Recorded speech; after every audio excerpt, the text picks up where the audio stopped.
Aujourd'hui, nos équipes FMDC, membres du réseau EXIM, sont sur un site un peu particulier.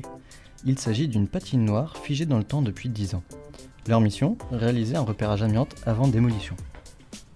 L'objectif de ce repérage est d'informer le maître d'ouvrage sur la présence d'amiante dans un bâtiment voué à la déconstruction. En cas de diagnostic positif, un désamiantage devra précéder cette opération. Nos techniciens vont donc suivre le mode opératoire établi par FMDC. Après avoir réalisé un plan de prévention des risques, accompagné par un représentant du maître d'ouvrage, nos opérateurs de repérage vont définir pièce par pièce les éléments à prélever et définir les zones présentant des similitudes d'ouvrage. Aucun prélèvement n'est effectué à ce moment. Il s'agit juste d'identifier visuellement, par un marquage, le matériau ou produit à prélever et de le localiser sur un plan.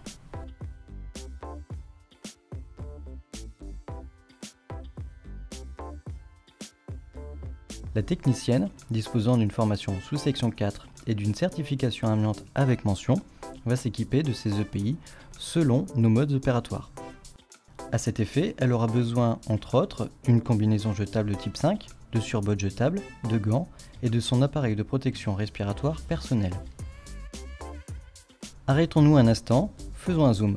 La technicienne met un scotch entre chaque jointure, le but étant d'avoir une étanchéité entre chaque pièce.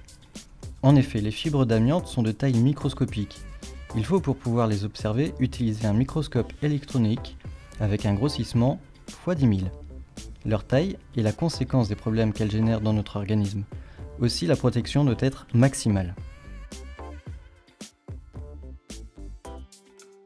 La technicienne, équipée de ses EPI et de ses outils, va débuter les prélèvements des éléments. La première étape sera d'humidifier le matériau ou le produit. Le but est d'éviter au maximum la propagation des fibres d'amiante dans l'air.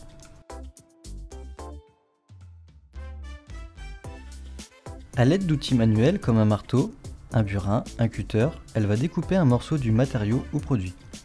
Celui-ci doit faire la taille d'une pièce de 2 € afin que le laboratoire accrédité COFRAC puisse l'analyser au microscope électronique à transmission.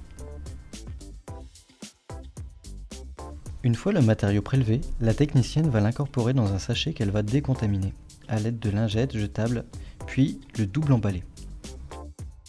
La zone est nettoyée à l'aide de lingettes humides jetables. Les outils et gants sont nettoyés de la même façon. Toutes les informations et photographies concernant les éléments seront notifiées par la suite sur la tablette PC de la technicienne. Celle-ci est équipée du logiciel Analyse IMO by EXIM.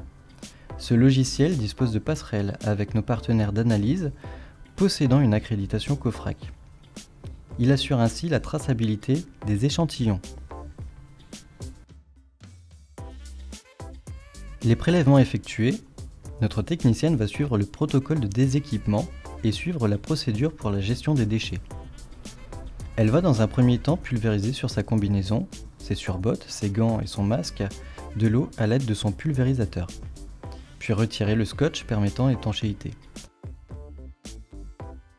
Et enfin enlever sa combinaison avec une technique particulière dite peau de lapin. En dernière étape, la technicienne retire son masque. Après avoir réalisé un double ensachage des déchets, elle ferme celui-ci en réalisant un col de cygne. La mission est terminée.